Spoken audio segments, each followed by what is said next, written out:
Hi there, it's Ricky from Moshville Times here once again. I'm delighted to welcome hard rock band Brazen Bull.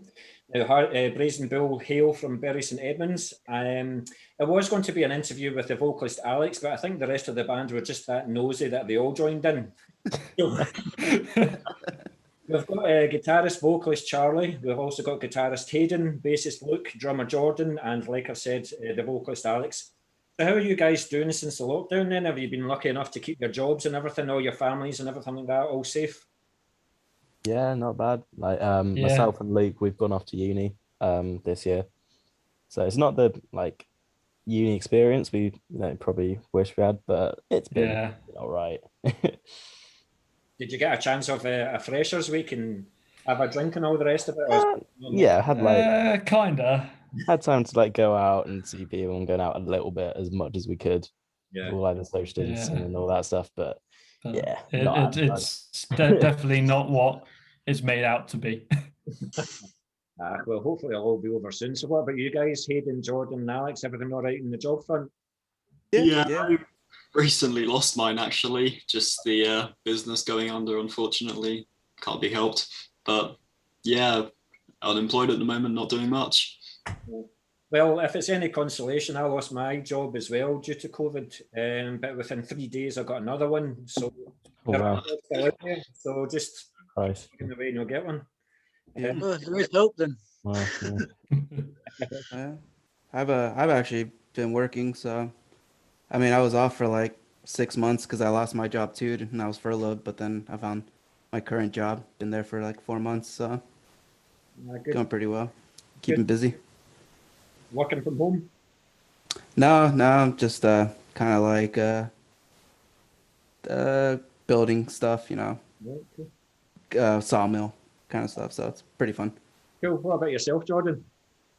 Well, I was finishing up my college year, my last year in college, before this entire lockdown thing happened. So I've more or less gone from education to nothing. So it is what it is, Just got to look for any things that will take me really at the moment, which doesn't really appear to be a lot because of the lockdown and everything and all of the new strains and everything. Yeah. You get what you can get, really. So I'm looking, but at the moment, nothing. Well, there seems to be all these jobs about delivery driver jobs. So, there's definitely things out there. But anyway, we digress because we're not here to talk about this.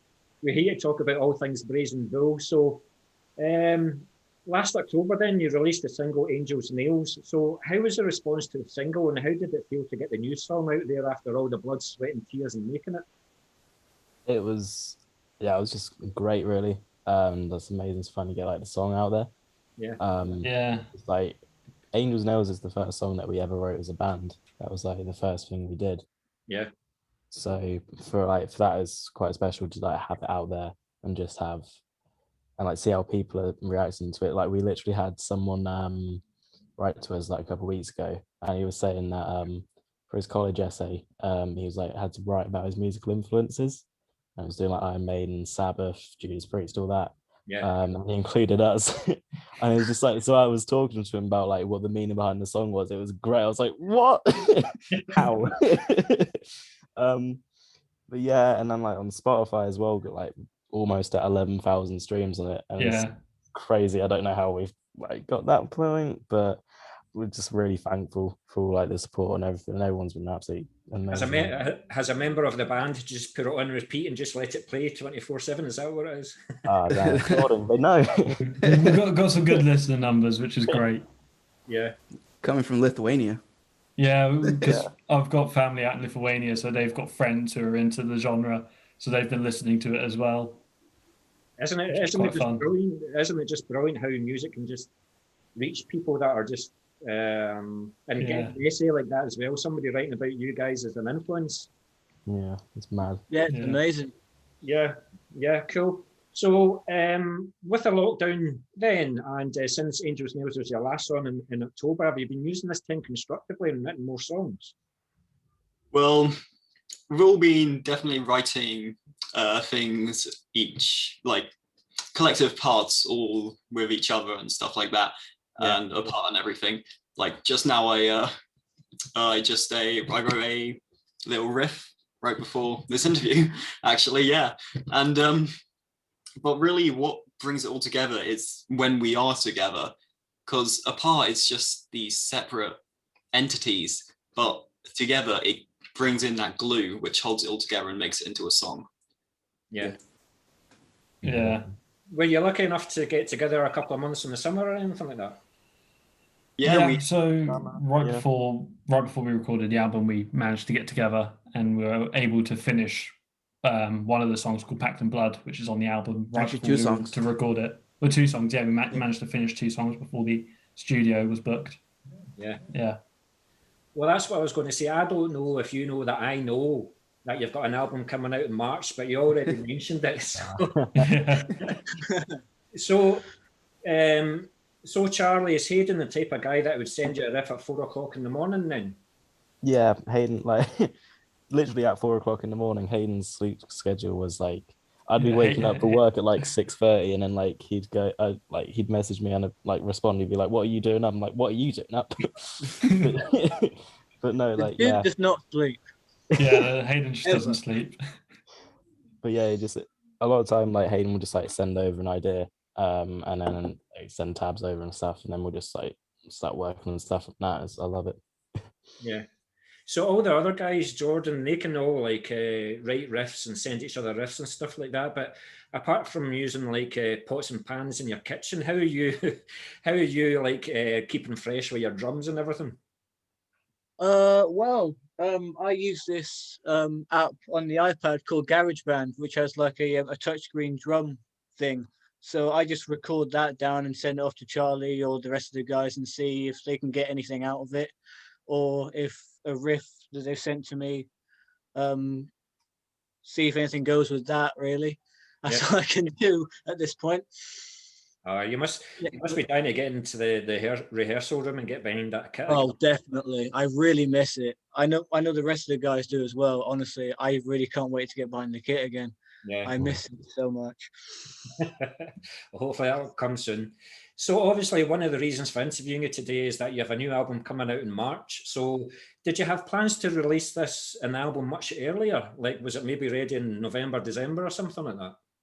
Yeah, well, we were supposed to initially record the album in May, but because of COVID and everything like that, it of course got delayed and everything, and we ended up recording it around mid-July time. And because of just business things and again COVID and all that stuff, our initial plan was to release it when gigs started to happen again, which of course when lockdown first happened, it was like, okay, yeah, gigs will be up again around November, December time, so we'll release it around then.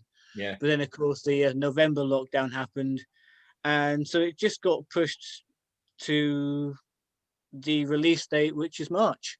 Yeah, it just worked out that way, really. So is it fair to say then that some of the songs, or if not all the songs on the album, are already a good 6 months old or something then? Yeah, I would say a few years old. A few of them. Yeah. Well, I mean, Angel's Nails is coming up to 3 years old now. Wow. Yikes. And like the newest song will be Packed in Blood, and that's nearly half a year old now. Yeah. And so no one outside the band has actually heard it, because we haven't been able to play that song live either. Yeah, no. So again, if that's like 6 months, then have you written any more stuff? Is there like any other complete songs? There's ideas. There's like, we've got some, because on our Google Drive we've kind of got some like rough song ideas, but because we haven't been able to all get together, we haven't been able to really come up with a whole like ensemble of the songs. Yeah. And get all the pieces to work together. And that's the way we write music, is being in that moment, being able to kind of like say, oh, maybe Hayden, if you do this, and Jordan, you do this. Whereas doing it online, you have to send a message and then you have to find time in your schedule to write it and stuff like that. So it's, I think we're waiting until we can get that practice together again, and then we'll have like just these explosions of songs coming out, hopefully. Yeah. So Alex, is it too early to say if there's a change in the sound? Have you progressed in the new material compared to the album, which hasn't even been released yet, would you say? Or is it too early to say? I mean, when did I join? It was like a few months before. I think we recorded it, so I didn't really like. Yeah, you joined April, I think. Yeah, so I mean, you guys already had your sound, and I kind of just brought my own style to it. So, I yeah, it hasn't like I've noticed the changes like from the previous singer. Yeah. So I mean, yeah, it certainly matured, and it like I don't know, I just really enjoy it, like the direction it's heading. So Good stuff. I'm excited to hear it then. Excited to hear it. So I was kind of follows on from that. So what can you tell us about the new album? Like for those that are new to the band, how would you say it compares to your earlier material? And do you think you've found the sound that you've been looking for? so kind of like bouncing off of that, the first singer, he had like more of like a classic rock kind of vibe to him. Yeah. And then the next singer, he was like more heavier punk, new metal kind of style. And then myself, I love both. I grew up on classic rock and found my own way through like the heavier kind of stuff. So I feel like I brought the best of both worlds, I guess, but just through the love of it. Yeah. So I mean, Hayden and I are both like we both love progressive metal, and we like the kind of melodicness that it brings to it. So Yeah. I feel like that's what we contributed to it that makes it different from the earlier material. Oh, cool. Well, it'll be interesting to hear the contrast. Charlie, I've just noticed you put yourself on mute. Yeah, it's just like there's a road outside. Why is there? Sometimes it's noisy, so I'm just like on mute until it's like just until I'm talking. That's great. So you must be excited for the new album to be released then. So some of the songs, as you've already said, are already quite old.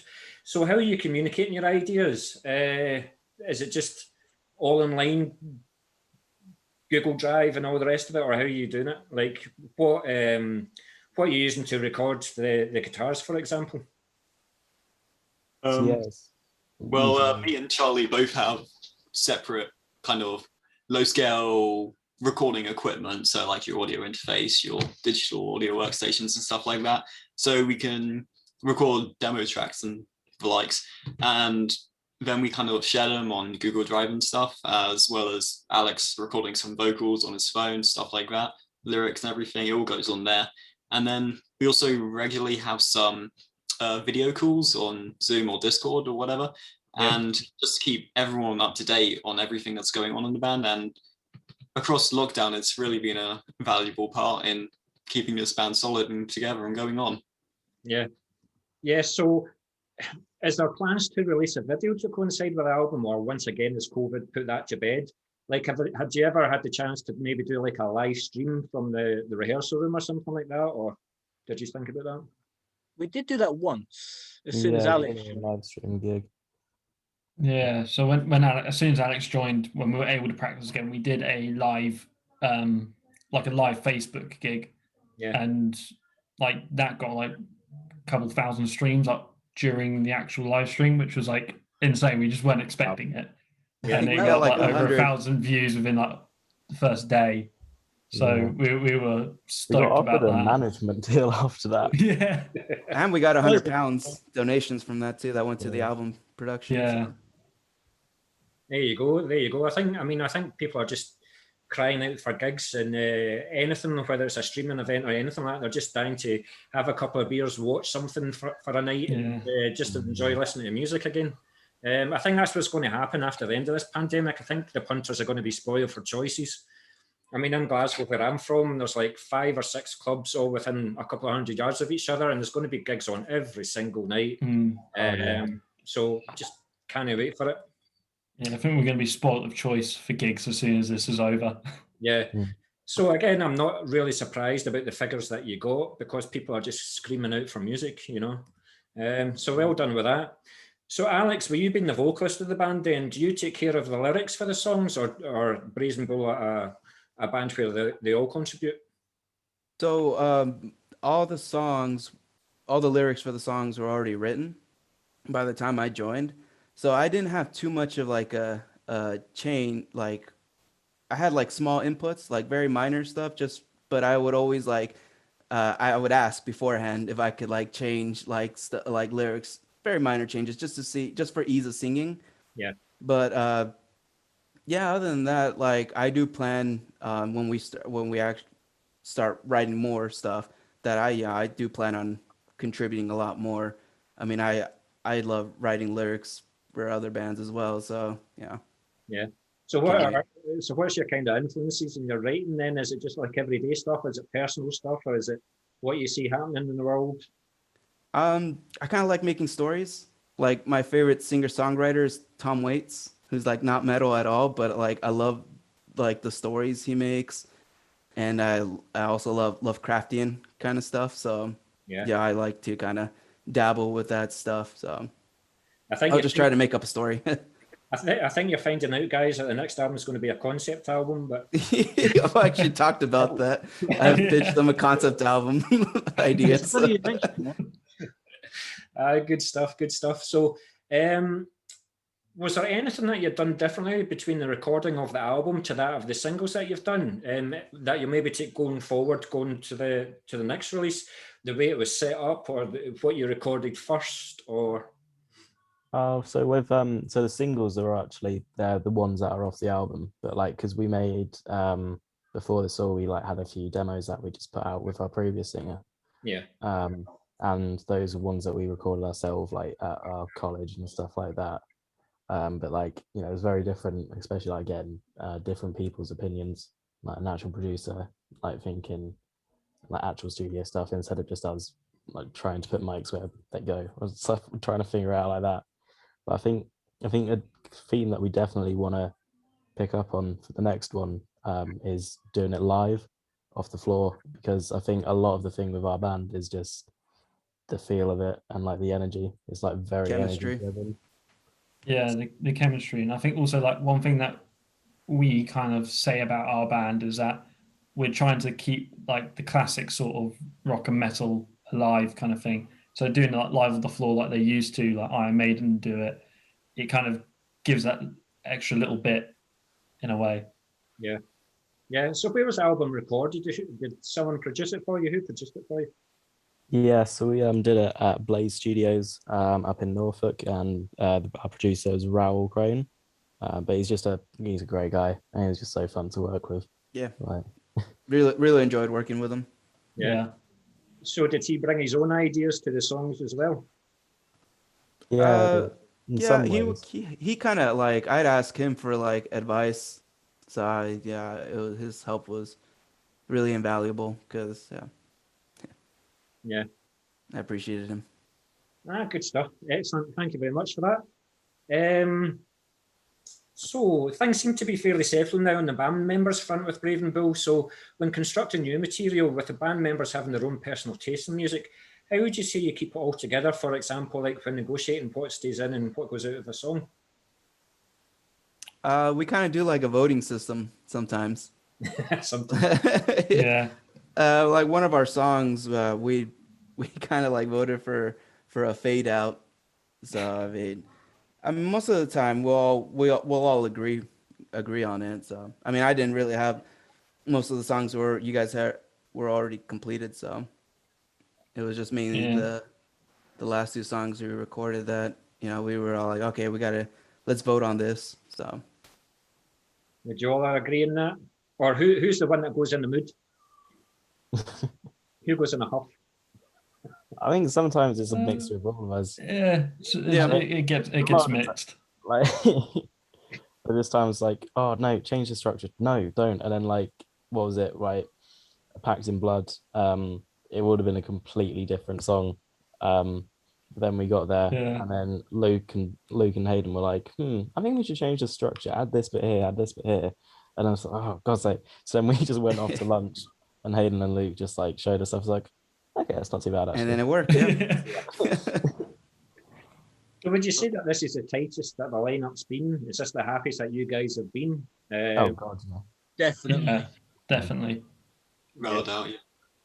No, we're certainly right. Not that we're going to say anything about the ex-members or anything like that, but it's good to see that there's no. Because I was a wee bit disappointed in your answers. I was expecting like fisticuffs in the studio and blood in the walls and all the rest of it. Oh yeah, we No. don't talk about that part. No. Yeah. Crucified Jordan one next album. time. Yeah, keep that hush hush. Well, that's the thing. I mean, you've been there, you've done that. You don't want to go through that shit again. So it's good to see that you are a strong, cohesive unit, and you're just like focused on the music. So let's hope it all brings good things. Yeah, hopefully. Yeah. So Jordan, you can answer this one then. So there will of course be no live shows in the near future. So with the plans for Brazen Bull and maybe this summer, like late summer towards the end of the year, have you got anything planned up? We were talking about doing maybe a few acoustic versions of say some of the songs off the album. Yeah. And perhaps a few more live streams once the rehearsal rooms are open back up again. But that's all I can really think of that we've spoken about. But Yeah. most We've also- likely, no one We've knows. also got the booked gig with Tigers of Pang Tang. But Oh yeah, that's whether next that year. would go ahead, we don't know. Oh, it's now been moved into February It's been moved 2022. 3 times now. It's about- ridiculous. Well, that's what I've been asking bands, and it just seems to be like 2020 copy, 2021 paste, you know, and Yeah. just hope it's going to be that. I mean, I think Tigers of Pantang, is that in November? No, that's now in February March. was it? 2022. Oh shit. Is it in 2022 now? Oh, is it? It was meant to be May of this year, I think. It was gonna be May after like the first lockdown. So it was gonna be like June in 2020, and then it got moved to November, and then it got moved to May this year, and now it's been moved to February next year. And it's Yeah. It's really frustrating. Yeah. But I don't see any big festivals happening this year, but hopefully there'll be the smaller venues, Yeah. especially with the speed that they're doing the vaccines. I think that's that 20% of all adults have had it now. So oh wow. hopefully by the summer, things will start to open up again. Yeah, we can hope.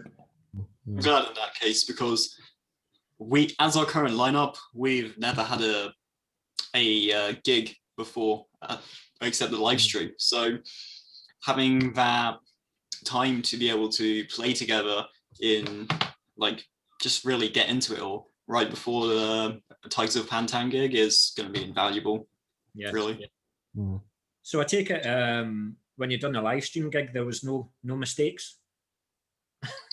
Well, Of course not. Went smooth. Talk about the lead up to it. Oh, That was quite something. Oh yeah, the story behind that gig was essentially like we originally planned to have like we had all these microphones set up, and that we were gonna we have the drum kit all set like mic'd up. We'll have the like the amps all mic'd up and have like a proper like professional recording of this live stream. And then like when we came to actually setting it all up, like I think it was like something wrong with the interface or something. It just wasn't working, so we just ended up recording it on Charlie's phone, just like live streaming it from his phone in the corner of the room. It was literally like being in a room of wires that didn't work. Yeah, so we spent like 2 or 3 hours trying to set this up, and you then can just even see ended like up. the mic stands over the drum kit and everything. Yeah. Well, if you didn't get any comments on the live stream from the punters that were listening to it, everything went smoothly. Nobody knows a thing. Oh, yeah, exactly. Yeah. Oh well, they know now, don't they? Yeah. Secrets out. So I might be showing my age here, but before the internet, magazines and fanzines were the places to find out about new bands and trends, but now publications have been replaced with thousands of websites catering for all genres. So do you think that some of the passion's been lost, or do you think that the internet has been a good thing for music and a good thing for Brazen Bull? For music, I think it's been both a good thing and bad thing. Obviously, with the bad thing being like, you know, a lot of bands measured success through like CD sales and stuff like that. Yeah. But like with the internet, like now we can carve out our own fan base through like crazy places in the world, like Lithuania, for example. So I mean, there's good and bad to it. I like the fact that we have a growing fan base in Lithuania. I think you're hinting that you're Get going to that get a tour European over there. tour. Is it? Oh man, I'm sorry. I think you're hinting that you're going to have to play a tour over there. So Yeah. what about yourself, Charlie? What do you think? Yeah, so definitely it's like it's good and bad. It's like, of course, talking about you can, online you can easily discover so much more now and like reach more people in ways. But like, and it's a lot easier for like DIY bands, because before we wouldn't have gotten anywhere like here with like by ourselves. We'd have had to do like record labels and all that stuff. Yeah. But the way that the internet is now, it means that we can just like manage it ourselves. Like we talked with a few record companies before, and that's why we kind of delayed the album a bit as well. But it's just like we can do this, and we get to keep the stuff, so and we don't get screwed over. So let's just do it ourselves. But yeah, like in some ways you have like lost a bit of the passion, but I think definitely now that people have been like starved of all these gigs and that, I reckon like the passion and like the commitments that is going to be back there probably. I hope, like, when we come back. Hopefully. Cool, Charlie. Thank you. What about yourself, Jordan? Well, I more or less agree with both Alex and Charlie. To be honest with you, it's got its pros and cons. Yeah, I think there's a little bit less of an intimate vibe about the ways that the bands connect with with their audience. Yeah. Like there was back in, say, the 70s and 80s when say I'm not that old, I'm not that old. I don't know. I'm just thinking rationally. Yeah, it's kind of lost the punk mentality of getting rid of the barrier. Yeah. Of it, but kind of the pros and cons of it, they kind of outweigh each other, really. Yeah. That's all I can really think of, to put it bluntly, to be honest with you. Cool. What about yourself, Luke? I mean, with like social media, you can kind of, there's more interaction between the fans and the band, but also like you can now, like when you're booking a gig and stuff like that, or you say, okay, let's do a gig for ourselves, like headline it ourselves. You then like can look at your Instagram followers, your Spotify listeners, say, okay, how many tickets could we sell? Whereas like before that, you would just have to kind of say, okay, we're going to put a gig on. We might lose money, we might not. And now you kind of got more of that. Like it becomes like more personal because you can talk to fans like outside of gigs, but then it becomes less personal because then you kind of see some fans as just like numbers where you're just like, okay, well, how many can we sell here and all that. So it kind of it's strange because there's like the connection, but it feels more disconnected. Yeah. In a way. But yeah. No, cool. I have to ask you, Hayden, what do you think? Well, everyone's already said quite a lot, but I'll say two things. It's a double-edged sword, and also it doesn't matter because there's really not much going back now. The internet's there, it's not going away anytime soon, so we all just have to adapt and overcome. I agree with pretty much everything that you guys said, and you use my phrase as well. It's a double-edged sword. I mean, I speak to guys since like 1990s, early 1990s, and you send a couple of pounds away, and then you get a demo tape. You open up, you get a letter, and the flyers falling out and stuff like that. And you listen to the tape, and you go, "Don't know if I like it." But then, because you've invested in it, you listen to it again and again, and you make your mind up then. Whereas now you can go on a streaming website, 10 seconds. Oh, that's shit. There's 10 million other bands that are doing the same thing. So you just instantly dismiss a band and you've only listened to like 10, 15 seconds, So, but the fact that you guys have got a reach in Lithuania, you wouldn't have had that without the internet, for example. So, like you say, it's a double-edged sword. But listen, guys, because this is on Zoom, in fact, that's excellent. Thanks very much for that, for your answers there. Thank you. So what would you say is next for Brazen Bull then? Gigs as soon as possible. Yeah, I mean, it's hard to say because like we've got the album coming out. Yeah. And then all we want to do after that is just gig, get the music out there, meet new people, and just have a lot of fun, really. It's all we can really want.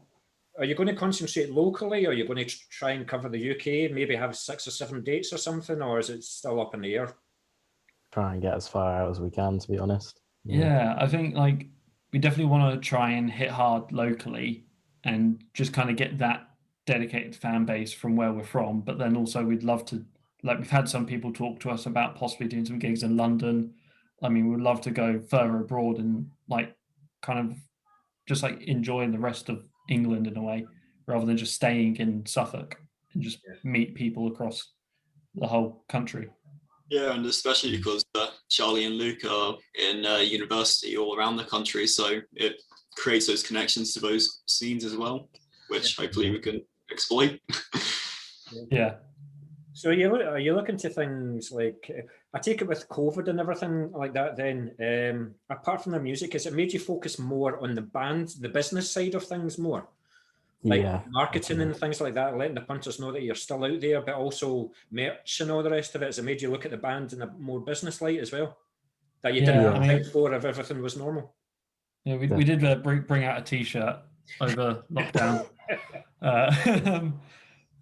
Yeah, no, like, we definitely have like been having to make like spreadsheets and stuff like that, because obviously we're spending money. We had to spend money on the album, on the merch, and like PR and stuff like that, but we can't gig, so we're not getting any money in. So it's like we want to spend it on these things and invest in the band, but obviously we're not getting much reward at the moment. Yeah. And it's kind of like we're now getting to that part where we've spent so much, we're just like, well, we can't really do anything more now because financially we just can't anymore. We have to wait until we can start gigging. Yeah. Well, as we've said about half a dozen times already, hopefully that time will come soon.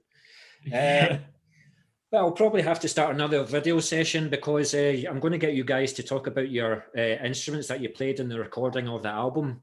So Charlie, we'll start off with yourself then. What's your setup?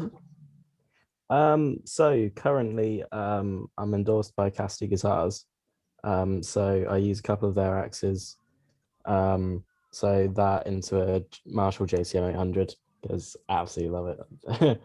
That just get like a tube screamer style pedal in front of it, you're good to go, to be honest. So that's my setup really. So what like speakers do you use and pedals and stuff? Yeah. So I've got got like the wah, got level wah, and then the distortions, like overdrive just to boost the amp, and then like chorus delay to put on the solos, that kind of thing. Yeah. So is your guitar a 6-string or a 7-string? 6-string, yeah. That's fine. I hate these 7-string guitarists. And talk about my housemates. They're my housemates. Talk about 7 strings. What about yourself, Hayden? Oh, I have a Charvel Pro Mod DK24CN. It is a beautiful guitar, great value as well. It's Have you got it right next to you? Oh, I have. Yeah. Go on, Charlie. Is yours right next to yours as well? Oh, it's not, unfortunately. No. I haven't got it. No. Nice. Demonstration. Nice. No. Yeah, it's Did you have to sell a few of your other guitars to get that one?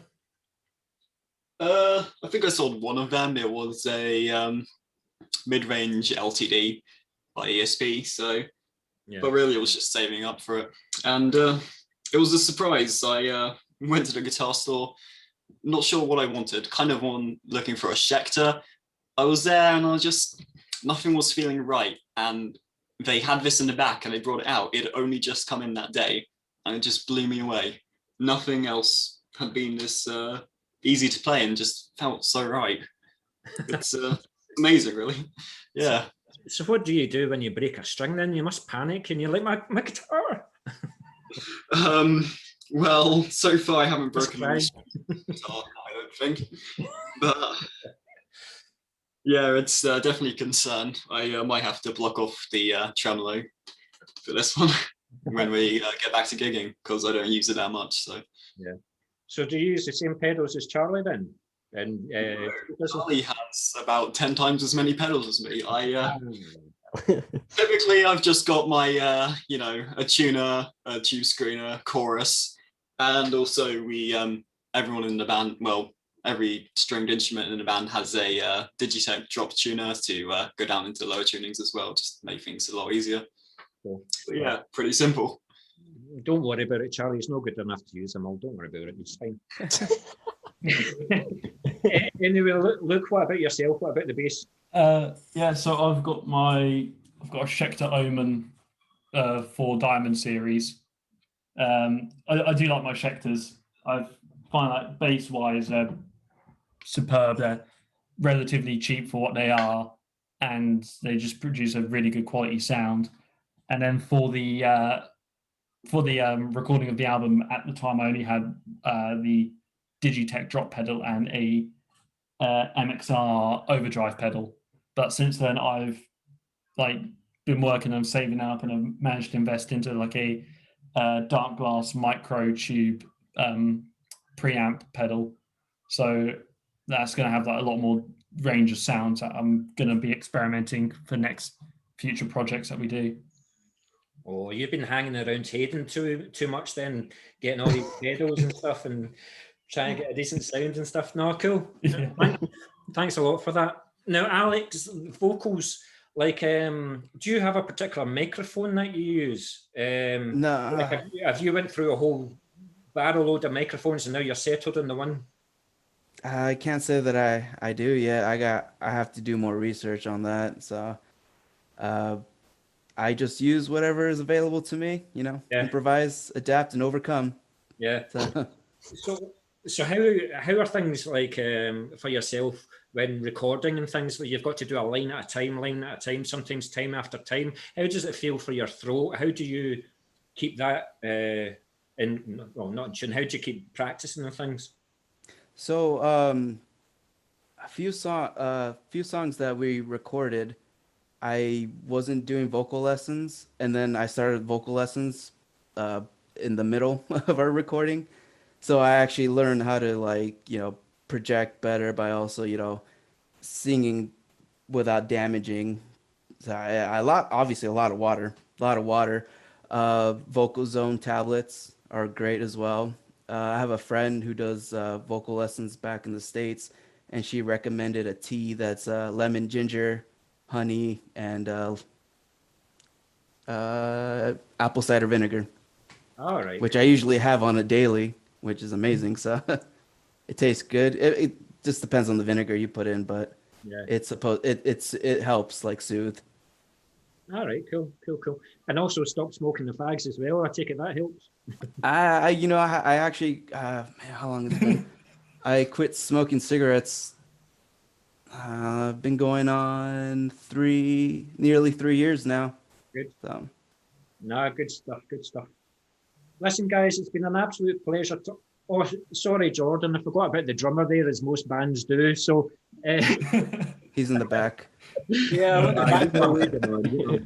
So tell us about your drum kit then.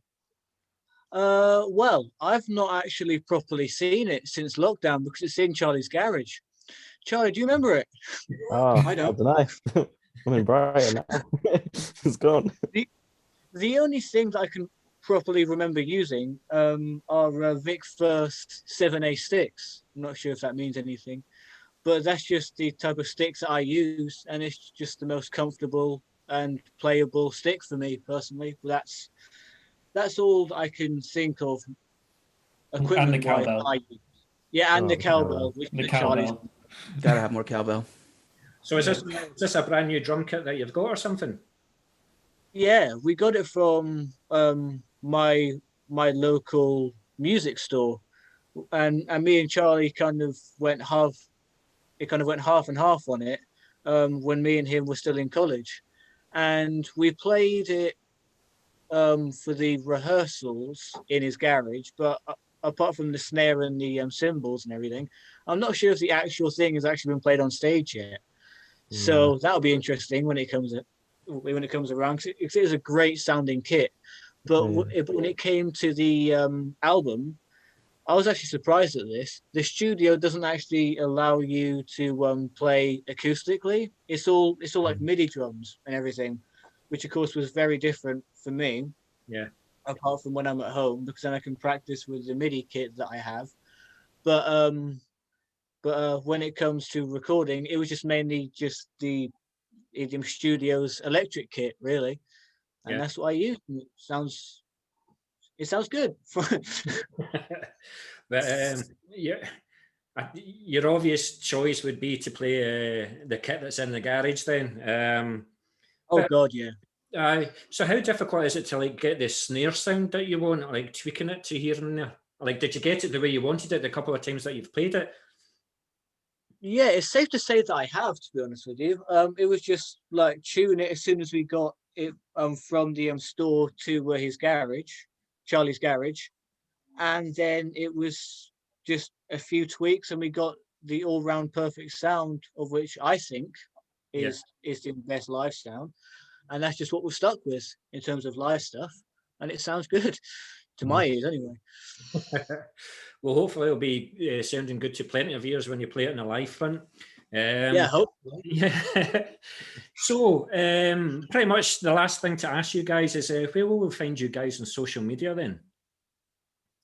Everywhere. So we're mainly active on like Facebook and Instagram. So Facebook, it's just Brazen Bull, and then Instagram, it's Brazen Bull Band _. Official Brazen Bull Band, isn't it? Nah, just Brazen Bull Band _. Not official. Official. No, that's great. Listen, guys, be sure to send us your album over at Moshville Times. We'll certainly do a bit to promote it. Thank you. We'll get. I'm pretty sure that this won't be the last time we'll talk as well. Hopefully, get to see you in a live front. Whether we allow you in across the border, that's another story. But yeah, I hope to get to see you in the live front because I did like the song "Angels Nail," so I'm looking forward to hearing what the rest of the album sounds like, and especially the newer material, since you think it's got a more mature sound. So. That like just briefly talking the fact that you have got two vocalists, there's nothing more pleasing the eye on the live front than seeing more than one vocalist. I think it just adds so much diversity to a song. So is that something that you're going to do a lot more? Use two vocalists? Oh, I got plans. Yeah. Charlie, I'm gonna utilize Charlie. He ain't got a choice. Now, mate. I mean, especially a few songs on the album, there's kind of group vocals together, kind of like almost one of the songs we are chanting. There's that bit on Packed in Blood where it overlaps and I have to sing like the first bit of the chorus by myself, and I don't want to do that live. Oh, you're not telling me you're shy. Oh. We'll put you through your praises. Oh, Jesus. We'll prepare you. Get me going. Get a couple drinks down him. No, good stuff, guys. It's been an absolute pleasure talking to you. And like I say, I hope it's not going to be the last time. We'll certainly be keeping an eye on what you guys do. And we'll certainly do what we can over at Moshville Times. So keep in touch with us. And hope to see you again soon. Well, thanks for having us on. Thank you very much for having us. Cheers.